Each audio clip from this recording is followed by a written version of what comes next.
Bienvenidos a este nuevo Cardio TV, patrocinado por la sección de Riesgo Vascular y Rehabilitación Cardíaca de la Sociedad Española de Cardiología.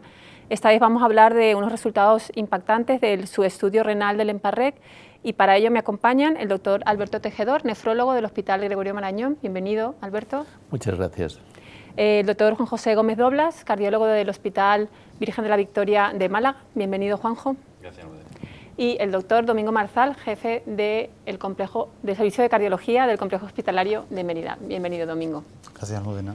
Pues nada, sin más, vamos a darle paso al doctor Alberto Tejedor, que va a introducirnos en su estudio renal del EMPA-REC. Nos va a hablar un poco de la introducción al estudio, el diseño y los endpoints, los resultados, y ya luego pues haremos una pequeña discusión sobre cómo aplican estos resultados a nuestros pacientes cardiópatas diabéticos y con insuficiencia renal. Alberto, cuando quieras. Muchas gracias, Almudena. Bueno, como sabéis, la empagliflozina es uno de los 3 fármacos de los que disponemos para tratar la diabetes y funciona fundamentalmente bloqueando parcialmente la reabsorción de glucosa a nivel del riñón. La sorpresa saltó en septiembre del 2015 cuando el primer estudio en el que miraban los eventos cardiovasculares asociados al uso del EMPA-REC de pronto mostraron una reducción tremenda en el riesgo cardiovascular, como habíamos visto con pocos fármacos y sobre todo prácticamente observable desde 2-3 meses de tratamiento.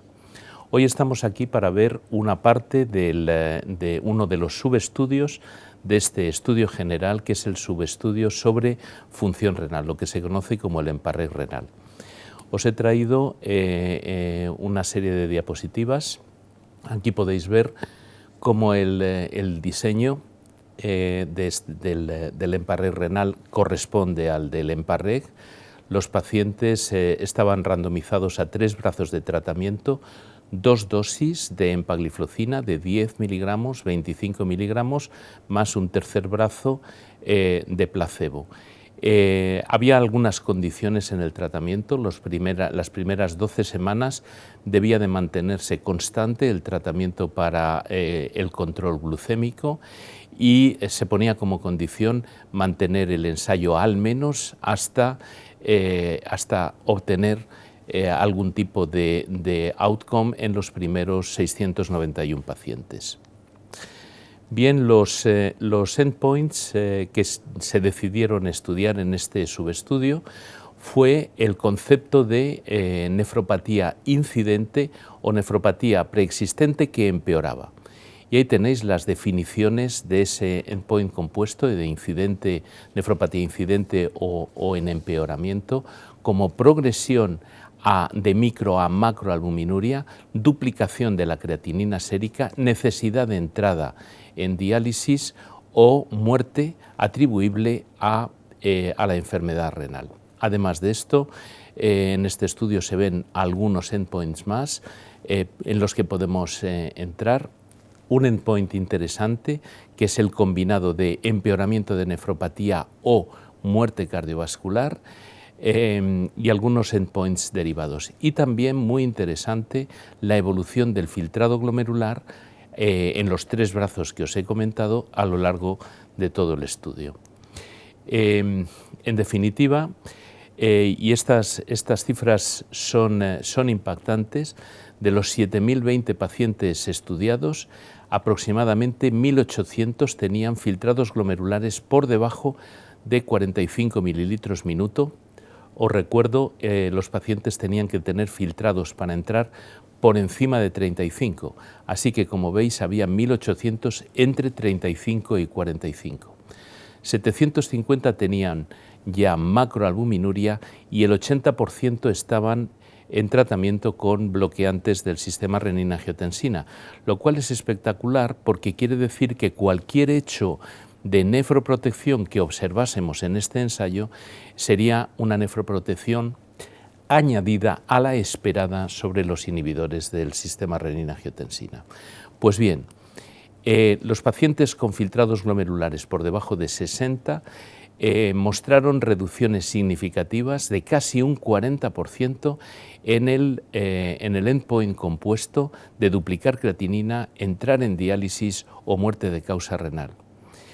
El empeoramiento de la nefropatía más los desenlaces habituales de muerte cardiovascular se redujeron también significativamente en cerca de un 40% en el grupo con empagliflozina.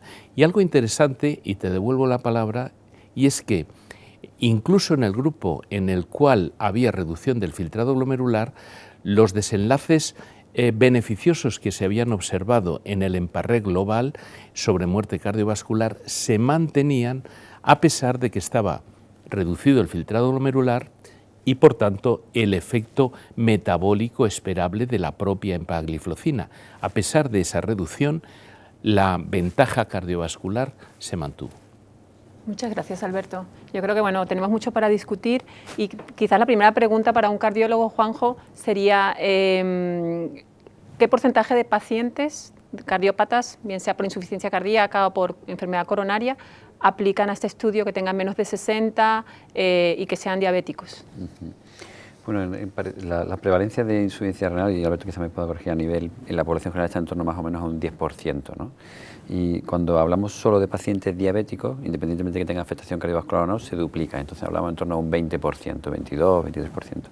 Y en los estudios, por ejemplo en el EMPA-REG, el 25%, el 30%, en todos los estudios, por ejemplo, de diabetes que se han hecho en todo esto que estamos viendo de niveles de PP4 en los últimos años, varía en torno a un 25 o un 30% la incidencia de diabéticos en la población con, digamos, población que tiene eventos cardiovasculares, ¿no?, por llamarlo de alguna manera. Y si luego nos centramos en población española, pues por ejemplo el último estudio este de Cordero, que ha analizado todos los pacientes que ingresaron por diabetes en su servicio, el 39% de los pacientes que ingresaban en el servicio de cardiología en los últimos años, que tenían y que eran diabéticos, tenían enfermedad renal, es decir, que casi pues el 30 y tantos por ciento, casi 40% de estos pacientes tienen insuficiencia renal. Incluso cuando hablamos de pacientes con insuficiencia cardíaca, porque esto era población entera que ingresaba en un servicio de cardiología, pues encontramos todavía prevalencias un poquito más altas, porque sabemos que la insuficiencia renal es un factor en el cual también tiene otros factores por los que pueden empeorar la insuficiencia cardíaca. Es decir, que como vemos en nuestra práctica clínica habitual, son un porcentaje muy significativo de pacientes, ¿no? Sí. Domingo, en las características basales de este subestudio, ¿había diferencias entre los pacientes que tenían menos de 60 y más de 60 en alguna característica basal? Esperable es que así fuera y sí que lo es, ¿no? Los pacientes que tienen deterioro de la función renal son pacientes más añosos, pacientes con mayor tiempo de diabetes. Como el 50% por encima de 60 de filtrado tienen más de 10 años de diabetes, y aquellos pacientes que tienen deterioro de la función renal es el 70%, por tanto son más añosos, mayor tiempo de diabetes, y luego sí que tienen un poco más de afectación vascular, tienen un poco más de enfermedad coronaria, algo más de antecedentes de enfermedad cerebrovascular, de enfermedad arterial periférica un poquito más, y tienen más insuficiencia cardíaca, como un 14% frente a un 9%, lo cual también se traduce en que hay diferencias en el tratamiento basal de estos pacientes, ¿no? Los pacientes con deterioro de la función renal tienen algo más de tratamiento con IECA o ARA2, más beta-bloqueante, claramente más tratamiento con diurético. Eso también incide en lo que comentaba Alberto hace un poquitín de tiempo. Y luego el tratamiento antidiabético también había diferencias, porque eran pacientes con menos metformina, con menos sulfonilurea y más insulina en el tratamiento. Esta era un poco a grosso modo las diferencias que habían en las características basales de. Y ahora sí, como dice Alberto, se mantienen los beneficios en el endpoint de reducción de eventos cardiovasculares, ¿no?, siendo pacientes que a lo mejor están un poquito peor, ¿no?, parece por el perfil, ¿no? Alberto, ¿qué pasa con el filtrado glomerular a lo largo del estudio? Porque yo creo que nos tienes que explicar porque no se entiende muy bien. ¿Empeora, se estabiliza, mejora? Bueno, el filtrado glomerular es uno de los endpoints que se consideran secundarios. En estas imágenes que paso muy rápido y que os resumen el estudio, aquí tenéis el empeoramiento, la nefropatía incidente o nefropatía que empeora en la parte de la izquierda, y veis un par de cosas interesantes. Primero, lo que ya habíamos observado en el general, como las dos curvas Ahí tenéis los 3 brazos. El brazo con placebo es el superior y las 2 dosis de empagliflozina, las 2 que tienen menos desarrollo de nefropatía. Fijaos cómo desde prácticamente el tercer mes las 2 curvas se separan. Fijaros además que no hay diferencias dosis dependiente en la protección. Eso quiere decir que esa nefroprotección aparentemente no guarda relación ni con la pérdida de glucosa por orina ni con la pérdida de sodio por orina. Ese efecto supuestamente diurético que se ha atribuido a estos fármacos no parece estar influyendo, puesto que no hay dosis dependencia. En la otra gráfica podéis ver el desenlace mixto o compuesto de duplicación de creatinina, tratamiento sustitutivo renal o muerte renal. Y fijaos si separamos esos componentes de este desenlace, fijaos cómo con empagliflozina el daño microvascular renal incidente, la nefropatía incidente, se reduce, el deterioro de la nefropatía se reduce, la duplicación de creatinina se reduce, el inicio de diálisis se reduce, en todos ellos de modo significativo. Fijaos que es una incidencia de 60 por 1000 en el grupo con empagliflozina para la nefropatía incidente frente a un 96 por 1000 en el grupo placebo, o 47 frente a 76, 42 frente a 64, 6,3 en duplicación de creatinina frente a 11, en la gráfica que podéis encontrar en la publicación que veis abajo, en este número de New England, veis que prácticamente todos los endpoints medidos presentan mejorías significativas con empagliflozina, excepto uno. Fijaos en el último. El último es la aparición de albuminuria.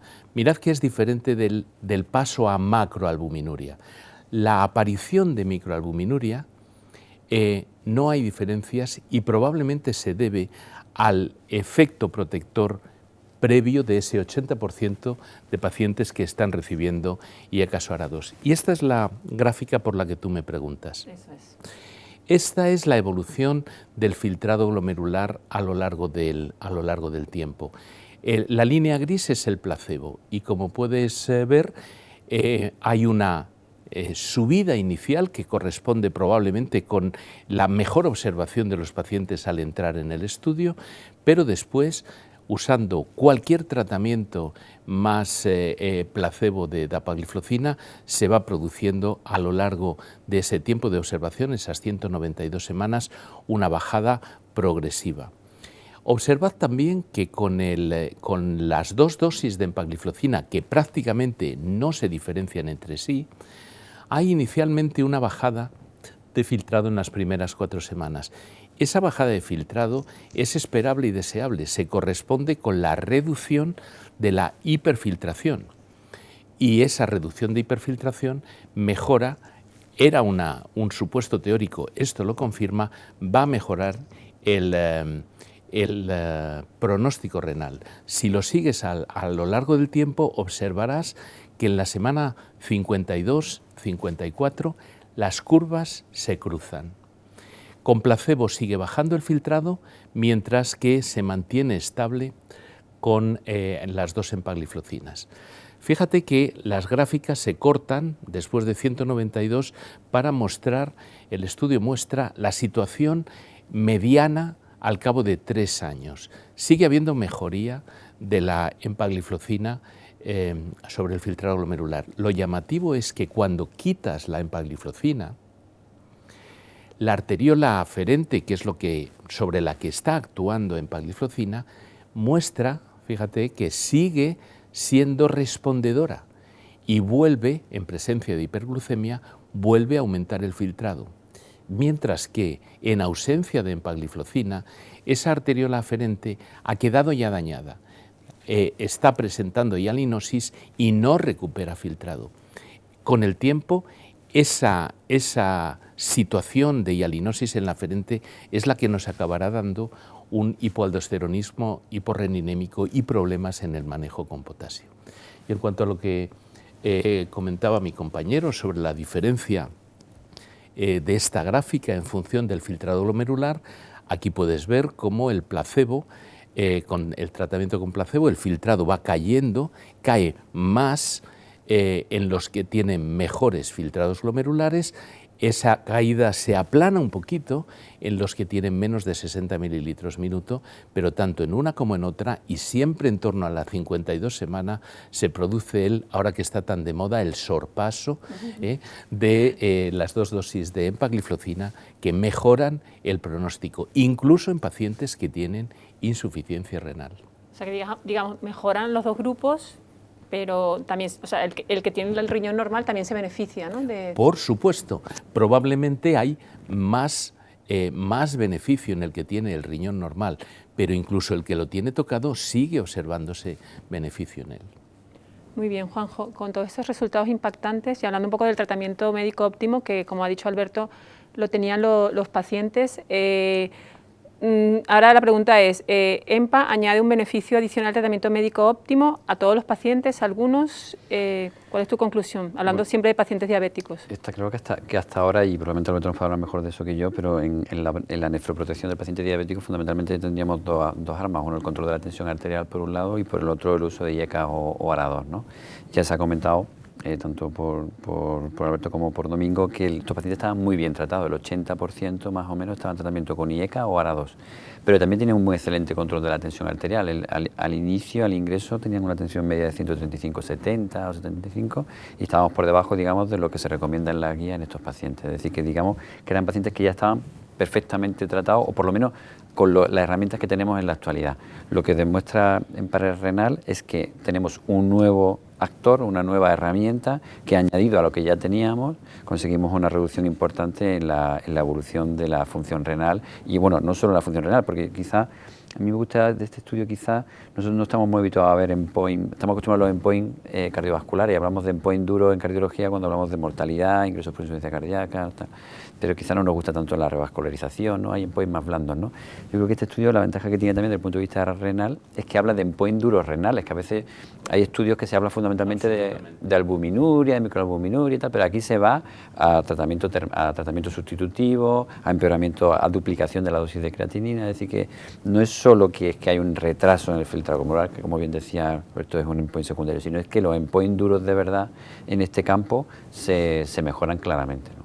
Yo ahora le quiero hacer una pregunta a Domingo, pero antes le voy a dar una oportunidad que piense su respuesta con una pregunta que le voy a hacer a Alberto, que es, explícanos a los cardiólogos el mecanismo por el cual el IECA y la EMPA se complementan. Muy bien, pues he intentado mostraroslo en este esquema. Esto pretende ser un glomérulo, la parte de arriba, la arteriola que entra al glomérulo, la aferente, esas celulitas azules que veis son las células productoras de renina, el filtrado se produce, es la flecha amarilla, y por abajo sale por la arteriola eferente. El asunto es que cualquier paciente diabético en el cual le sube la glucosa, la simple subida de glucosa aumenta el filtrado glomerular, y eso se debe a que en presencia de aumento de glucosa aumentan los niveles circulantes de succinato, que precisamente es la arteriola aferente la que los detecta mediante ese receptor que veis ahí. El nombre es lo de menos, lo que me importa es que en presencia de succinato la aferente va a fabricar dos hormonas, óxido nítrico y prostaglandina. El óxido nítrico va a dilatar la aferente. Basta con esta dilatación para que se inicie la hiperfiltración. Y fijaos que esta hiperfiltración va a persistir porque hasta el momento no teníamos ningún mecanismo para contrarrestarla.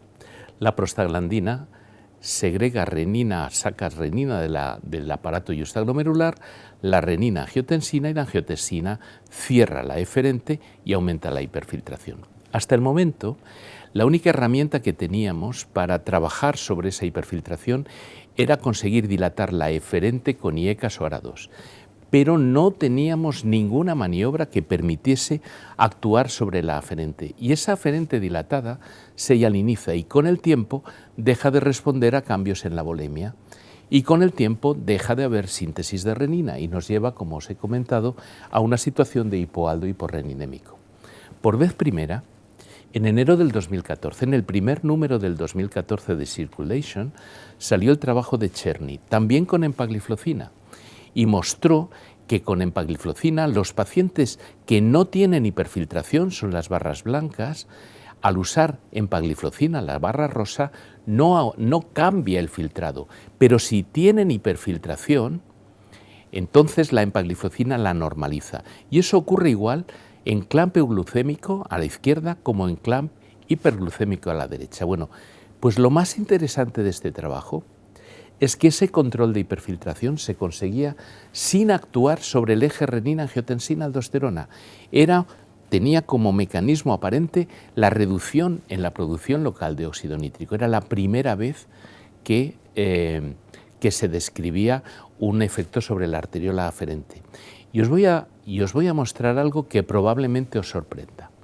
Porque mirad, esa es la evolución esperada del filtrado glomerular de un paciente con diabetes tipo 2 a partir, digamos, de los 40 años de edad, que es cuando tenemos nuestros máximos filtrados. Hay una primera fase de aumento del filtrado, se sigue de una reducción y una estabilización y una caída que en caso de diabetes es relativamente precoz con respecto a lo que esperas en una persona normal. Observamos con IECAS y ARA2, y es lo que esperábamos con estos fármacos, que si tú actúas de entrada sobre la primera parte, reduciendo esa hiperfiltración, tal vez consiguieses a largo plazo mejorar la durabilidad. El primer fármaco que tuvo que ver con esto fue, ahí lo tenéis, fue la dapagliflozina.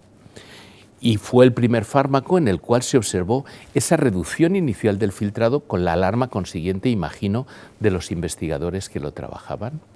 No se dieron cuenta de que hacia la 52 semana las dos curvas, la del placebo, que es la gris, y la de dapagliflozina, que es la morada, se invertían. Así que se quedaron tranquilos diciendo que a los 2 años no había cambios en el filtrado. Cuando salió el siguiente estudio, el de canagliflozina, ahí lo tenéis, observaron exactamente lo mismo. Se producía el cambio y las 2 dosis de canagliflozina eran mejores que el placebo. Y el último que ha aparecido es el que os acabo con el que estamos ahora mismo, el EMPA-REG renal, con el mismo cambio hacia las 52 semanas.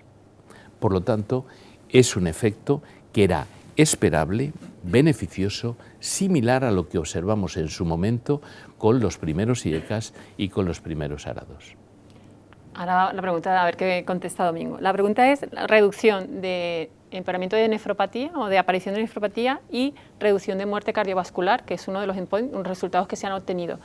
¿En todos los pacientes son los que tienen insuficiencia renal? Esa es la primera, luego te pregunto la difícil. Y en teoría la explicación de Alberto me iba para la segunda. Para la segunda. Vale. Tú puedes decir en todos. A ver, los datos que tenemos del EMPA-REG general y los datos que tenemos del EMPA-REG renal, cuando hacemos análisis de subgrupos, a día de hoy no hay ninguna variable que sea predictora de que un subgrupo concreto se beneficia más que otro de la empagliflozina. Por tanto, se benefician todos los pacientes. Y ahora será difícil. ¿Se benefician todos los pacientes con los criterios de EMPA-REG o se benefician todos los pacientes diabéticos?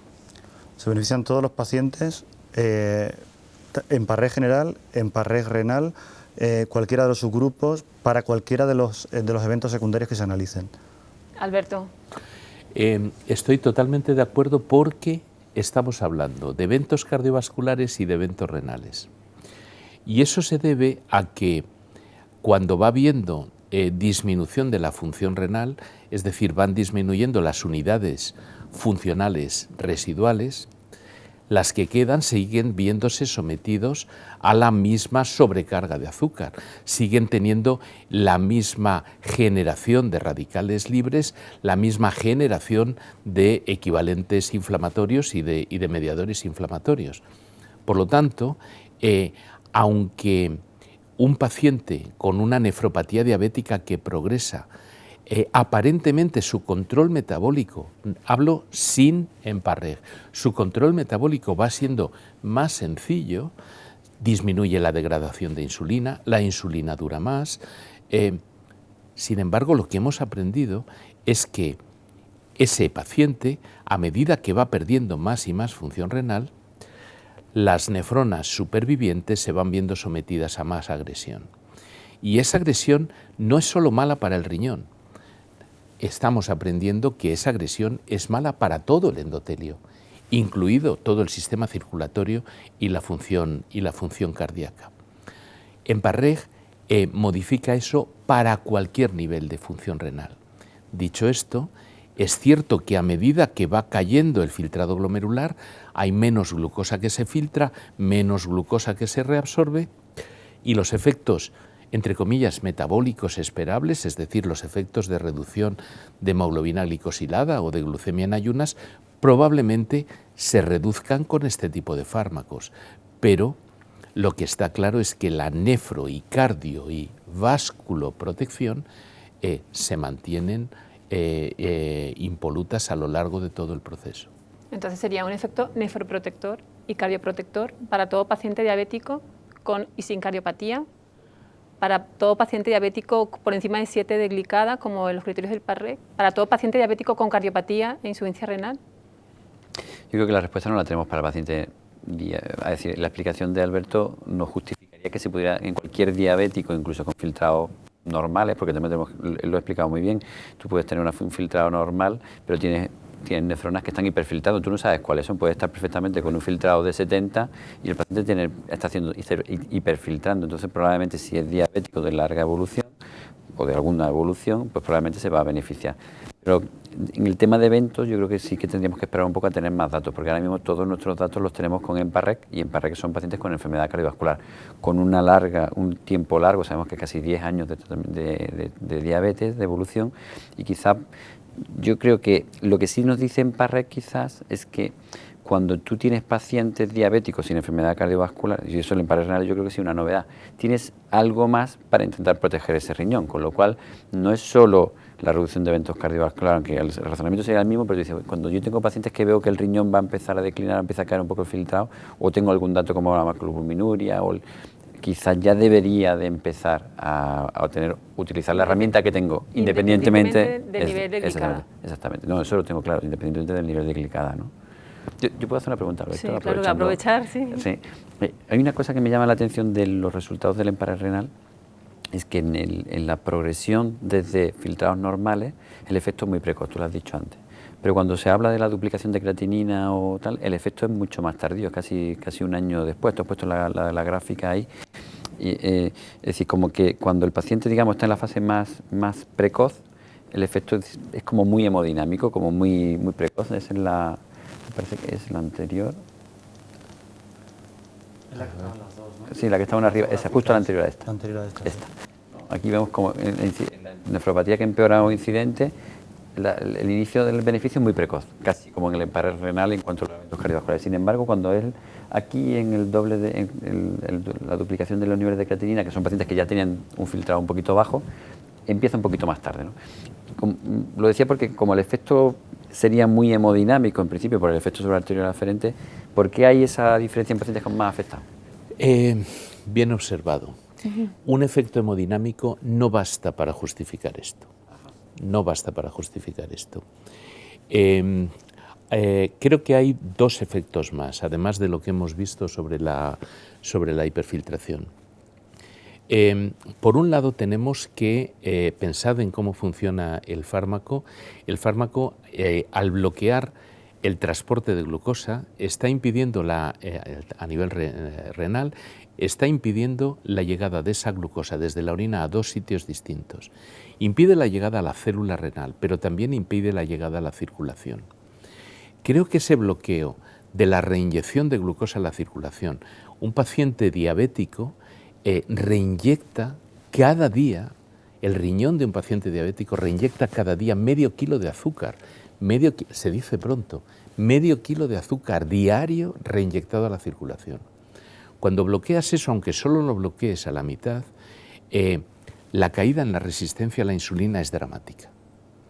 Y no podemos perder de vista que la diferencia de que un paciente tenga resistencia a la insulina a que no la tenga es que la insulina a nivel endotelial produzca óxido nítrico, que es su respuesta normal, los insulinomas tienen tendencia a la hipotensión, o endotelina, que es lo que ocurre en situaciones de resistencia a la insulina. Así que un efecto muy importante es el que depende del control de la resistencia a la insulina. Ese efecto sobre la resistencia a la insulina da la impresión de que es mejor y más amplio cuanto mejor es la función renal. El segundo efecto es el que tiene lugar sobre la célula renal.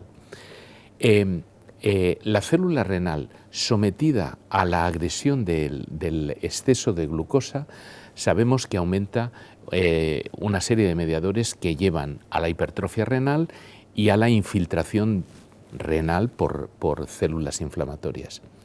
Y eso está claro, forma parte de la nefropatía diabética. Pero tenemos la impresión de que ese efecto paracrino podría ser también un efecto endocrino. Además, nos reconciliaría a nuestras dos especialidades, que desde el Joint Committee, al que quedamos muy agradecidos porque pusiesen entre los riesgos cardiovasculares el daño renal y la albuminuria. Sin embargo, nunca hemos sabido cómo responderos cuando nos decíais, sí, es factor de riesgo cardiovascular, pero ¿por qué? Esta familia de fármacos nos ha llevado, este estudio nos ha llevado a incidir más en este efecto tóxico, en este caso por el azúcar, sobre la célula renal y cómo ese efecto tóxico tiene efectos endocrinos a distancia sobre la supervivencia endotelial. Ese efecto también, de nuevo, es probablemente más importante cuando la función renal es mejor porque hay más células siendo agredidas.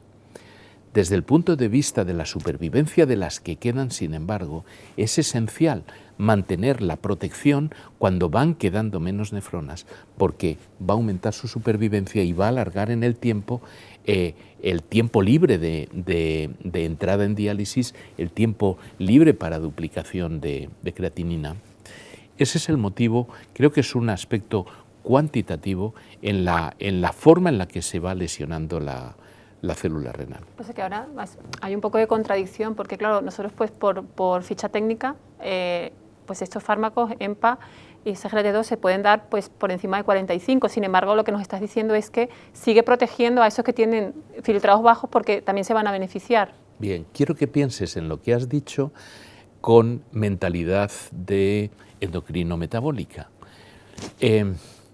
Si consideras que el control de la diabetes es exclusivamente controlar la hemoglobina glicosilada y la glucemia en ayunas, entonces por debajo de 60, incluso por debajo de 45, tu efecto sobre esos parámetros van a ser menores, porque hay menos azúcar, menos glucosa que reabsorber para ser inhibida. Así que desde un punto de vista estrictamente metabólico, estarías pagando el mismo precio por un efecto menor. Incluso te digo más, desde un punto de vista metabólico, es razonable pensar que si usas estos fármacos en un diabético hiperglucémico con filtrados por debajo de 45, a lo mejor no es suficiente y tienes que servirte de otro fármaco más para el control metabólico. Pero el cambio de paradigma que está suponiendo el EMPA-REG es que a día de hoy no podemos seguir hablando de que un paciente diabético está bien controlado cuando tiene bien controlada su glucemia en ayunas y su hemoglobina glicosilada. No es así.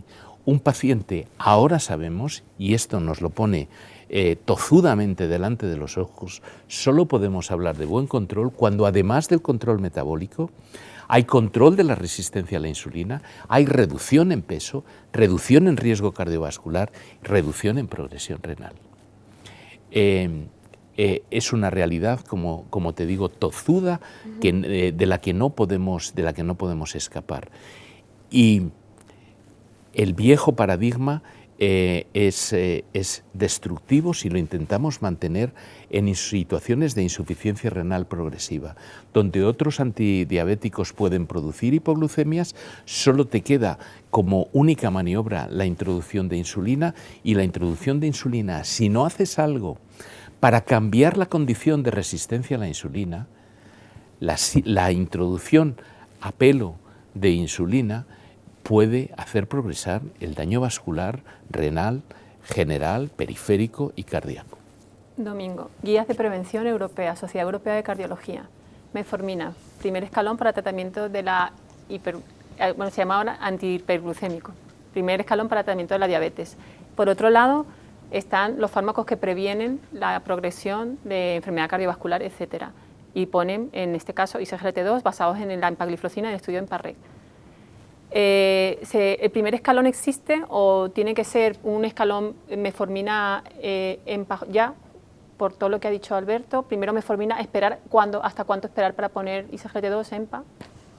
Yo la primera pregunta que me surge es ¿por qué Alberto no está en esas guías? ¿No? Creo que las guías están incompletas al no estar él, ¿no?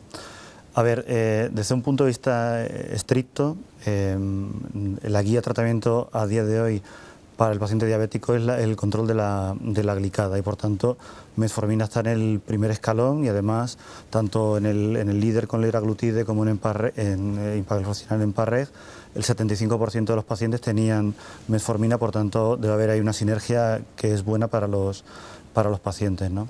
Pero lo que está claro es que las guías recomiendan empagliflozina como prevención, sin mencionar en ningún lugar la glucemia basal del paciente ni la glicada, y tiene que ver con todo lo que nos ha estado comentando Alberto. Ni el momento de introducirla. Ni el momento de introducirla, no hay ninguna mención al respecto. Es una recomendación basada en todas esas virtudes que tiene el fármaco, más allá de lo que EMPA-REG nos dice, porque si es por los criterios estrictos de inclusión de los pacientes en EMPA-REG, no se podrían utilizar más allá que en el paciente no controlado añadido a metformina, pero claro, estamos hablando de un fármaco que tiene una serie de beneficios añadidos al control metabólico que son enormes, ¿no? Estamos viviendo o reviviendo una era que vivimos cuando empezamos a aprender el efecto de IECAS y ARA2 sobre el remodelado cardíaco. ¿Qué es el IECA y el ARA2 para el corazón?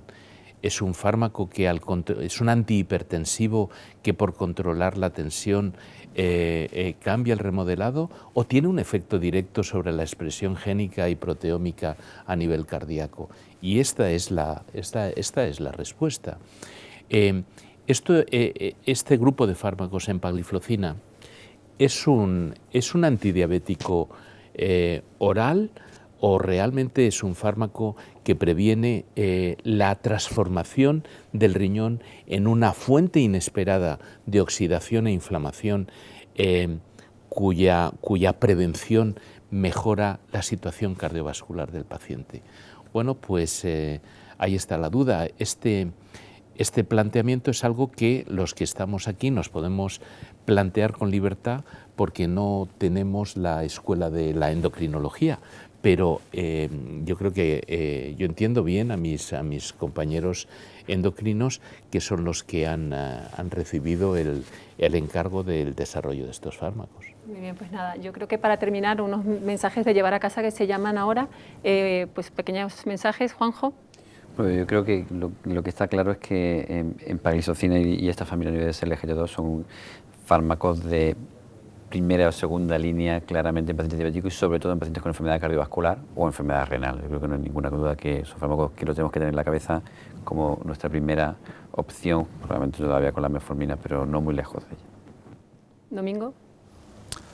Bueno, yo comento con cierta frecuencia que empagliflozina ha venido a democratizar el tratamiento de la diabetes, porque va a permitir la implicación de todo médico no endocrino en el manejo de la misma, con un impacto en la decisión de utilizar el fármaco enorme en la reducción de eventos. Pero también va a servir, además de para la democratización, va a ser para el de nuevo llevarnos bien nefrólogos y cardiólogos, entendernos un poco mejor, porque hasta ahora la enfermedad microvascular para el cardiólogo ha sido algo secundario, y entender que un fármaco tiene esa capacidad de afectar tan positivamente a la enfermedad microvascular del diabético, pues es algo muy importante. ¿Por qué? Porque no solamente es tener eventos, no solamente es que el paciente tenga riesgo de morirse, sino que también vivir con un deterioro marcado de tu calidad de vida y con un impacto tan grande en nuevos eventos, pues hace que, desde luego, el tener en nuestra cabeza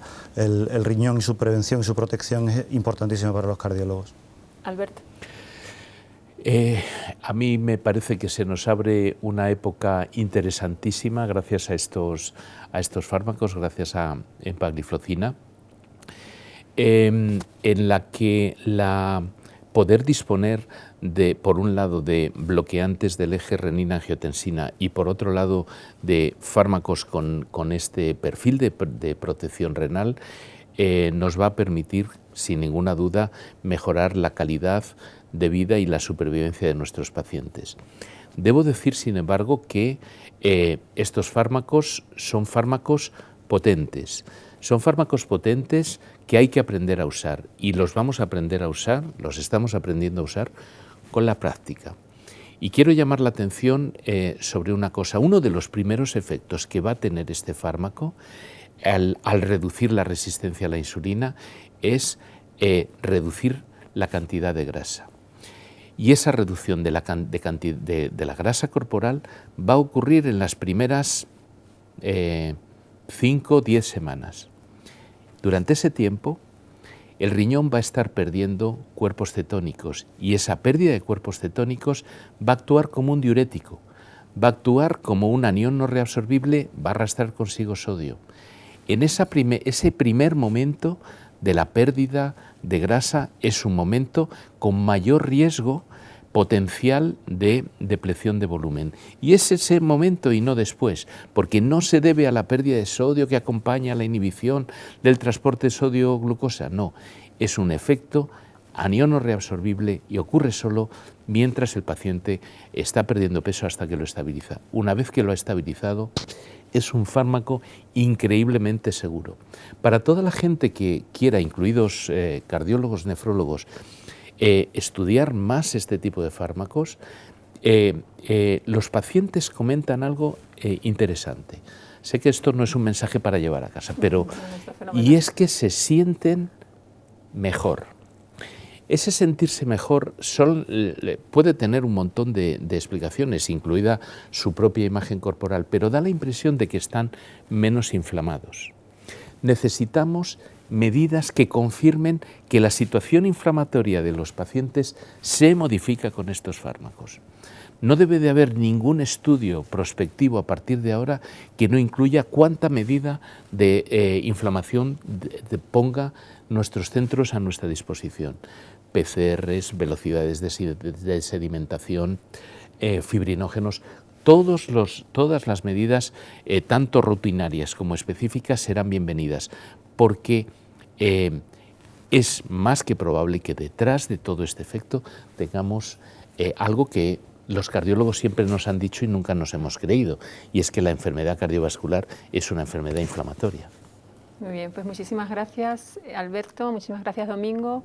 Juanjo, bueno, yo creo que este CardioTV ha sido más largo de lo normal, pero es que no lo hemos parado porque la verdad que ha sido muy interesante quedarnos con estos mensajes. El control metabólico fundamental en el paciente diabético, pero no olvidarnos que hay un efecto nefroprotector demostrado y que hay un efecto cardioprotector demostrado en el EMPA-REG y en el subestudio renal. Muchas gracias a todos y hasta el próximo CardioTV de la sección de riesgo vascular y rehabilitación cardíaca.